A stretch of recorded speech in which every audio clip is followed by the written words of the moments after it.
This movie even questions humanity's place in the universe. We see how small we are, we see how S.H.I.E.L.D. learned how we need to grow stronger at a very fast rate in order to be able to defend ourselves. We see how at the same time we cannot handle certain levels of power, which is why he gives up the Tesseract. We see how we can go too far and create very dangerous weapons of mass destruction in order to defend ourselves. We see how we can be very divided, and Loki even believes we deserve to be ruled, that we should just bow down. And we see most people want to do that, but one of them refuses to do so and remembers how Hitler required that of them, and that's also why I didn't think that reference was cheesy. Captain America has a very personal hatred for Loki because he resembles what Hitler and Hydra represented. They just want to subjugate people, and they see most people as inferior and as animals that need to be controlled. And even Loki indicates that, an ant has no quarrel with a boot. We see how vulnerable humanity feels, but we see how it's the principles that they uphold, which is why they refuse to bomb New York. And we see that it is every unique human's abilities and their ability to do something special with it that allows them to overcome all of these dangers. And we also see the divisions that S.H.I.E.L.D's secret cause, and we see how S.H.I.E.L.D. can also be prejudiced towards people like the Hulk. We see how it can be very difficult to feel detached from the rest of humanity. All of that I thought made this movie incredibly strong, and I also think that this will be followed up upon in later films. I also don't see why Confused Matthew complained about the fact that there was a lot of humor in this, because as Filmmaster Random pointed out, Spider-Man 2 also used a lot of humor to balance out the dramatic and intense story and the more intense action. I mean, not every film has to be the Dark Knight trilogy. I don't have anything against the Dark Knight trilogy, and I don't think that's overrated either. I don't think many things are overrated. I actually love everything, and I'm a totally flawed critic for the same reasons Homer was, in that I just enjoy being positive. But on the other hand, when he tried to stop doing that, he became a pretentious asshole, so maybe I shouldn't do that either. And am I thereby suggesting that most critics are pretentious assholes? Well, yes. And now you might be arguing I'm also pretentious, but hey, at least I'm an optimistic pretentious asshole, while you are a cynical pretentious asshole. What difference does that make? Not at all, but I just enjoy wasting your time. And I already have your view, so what are you gonna do about it? Thumb down this... Oh, fuck. Thumb down this... Okay.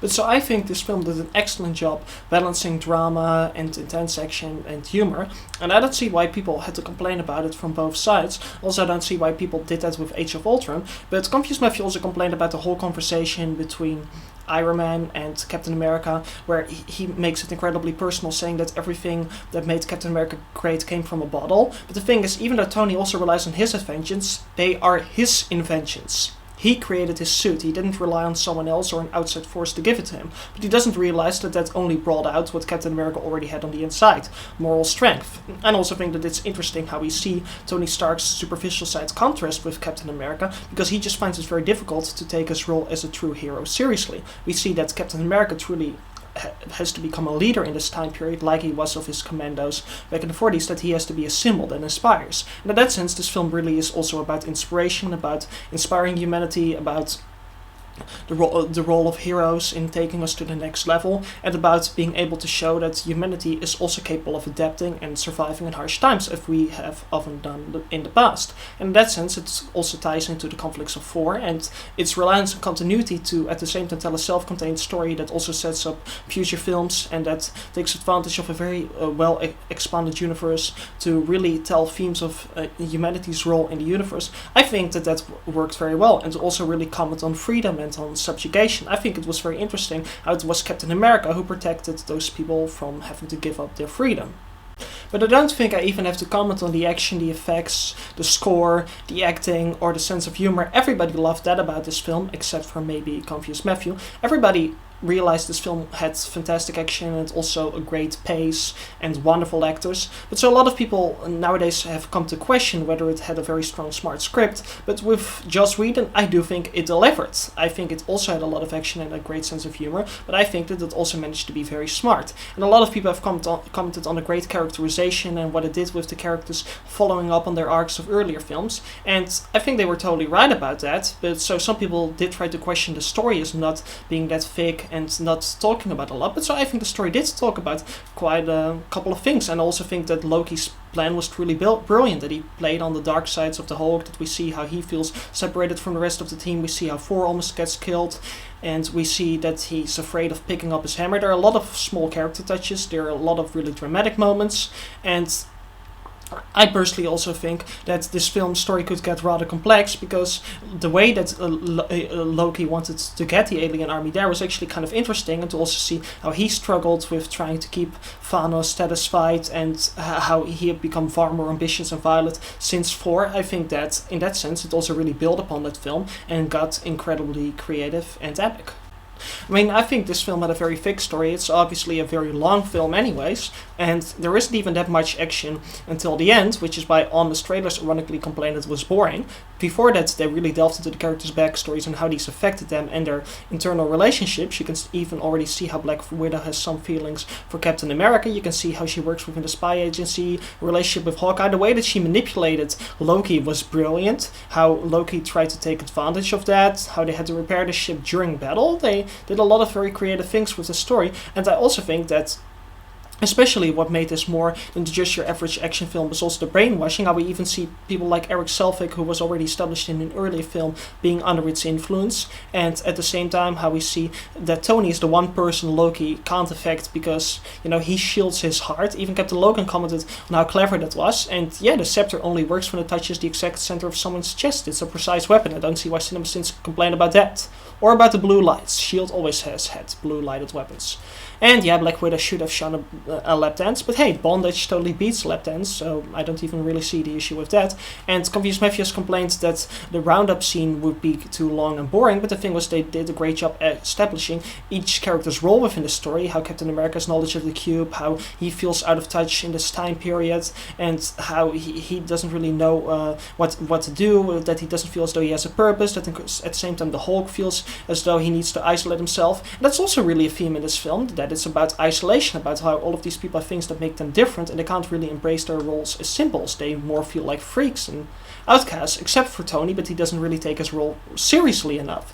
And so we see how in the end also Captain America proves to be a true leader, to see them lead them during the battle, because he really has the emotional maturity, even though he doesn't have the inventiveness of Tony, was incredibly inspiring. And again, that also followed up on one of the early films, to see Thor have to deal with Loki and try to convince him to surrender, and also have to consider even being willing to torture him. That also made for great drama, and once again went back to the first film to see how he took the situation more seriously. And what's also interesting is that Thor, to a certain degree, still clashes with the Avengers at first, because he still has some of his cockiness of the first film, and not only that, but they are still humans and he regards them as weak, and he believes causing collateral damage is okay. I didn't think the fight between Thor and Iron Man was pointless, because it showed how both of them were far too hot-headed and irresponsible, and this is also part of the reason why Loki was capable of taking advantage of all of this in the first place, and why S.H.I.E.L.D. still has the cube, which also went back to Captain America. And I also don't see how people thought it was an unexplained MacGuffin. It works to create portals between alien worlds, and it's ancient Asgardian technology, and it can also be used to power weapons, so I also think that was pretty straightforward, so I don't really see the problem with that. And I also think that Nick Fury's character was made very interesting, in the sense that we see that he truly cares about humanity, but at the same time that he's okay with lying to it, because he feels as though he needs to protect them, and he ironically, to a certain degree, is patronizing towards humanity in the same sense that Loki is. So, and all of the characters also have their own scene with Loki, as the Blockbuster Buster commented. He really is a villain who challenges them on many levels, being emotionally spiteful and being a personal foil for Thor, and also being the symbol of everything that Captain America despises, and playing on their inner weaknesses. And so I thought this plan was great. I thought the story took a lot of unexpected turns. I didn't mind the MacGuffins, I didn't mind the alien technology. I thought the external conflict talked a lot about important relevant issues, and also thought that the internal conflicts about isolation were strong. I thought they tied together very well. I thought the dialogue was great, and lastly I also didn't think the characters were cutouts in any way, as Doc Walker said, because you can clearly see Tony Stark's relationship with Pepper in the beginning, and his stubbornness, his arrogance, while at the same time you can see Captain America's frustration with feeling out of touch in this time, with feeling as though he kind of saved humanity for nothing. You can see that. You can see Black Widow's more closed off side, and you can also see how Bruce Banner and Tony Stark can really relate to one another, and you can see the lack of trust against Nick Fury. You can see all of that. You can see how Thor still is disappointed about what he sees as humanity's flaws. So I personally thought that a lot of the conversations were very riveting and deep, and played off of the other films very well, while also being very self-contained. So yeah, I thought this film was incredibly well written. it is a Joss Whedon film.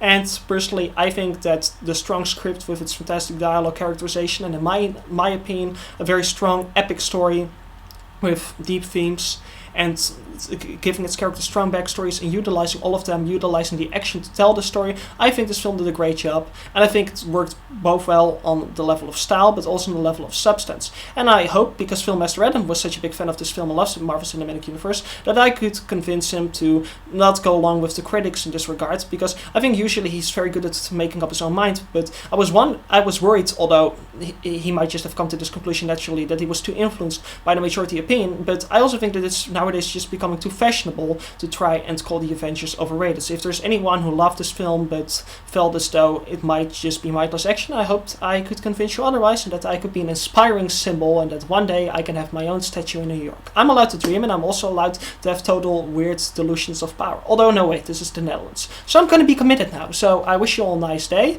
and I'm going to go ahead and stab the people who are going to try to take me in. So yeah, I wish you a nice day. The Avengers rocks, and as always I give it a 10+, because that's the only mark that I give. Now, you know what, for once I'm just going to give it a 54. Why a 54? As I said, I'm crazy, so have a nice day.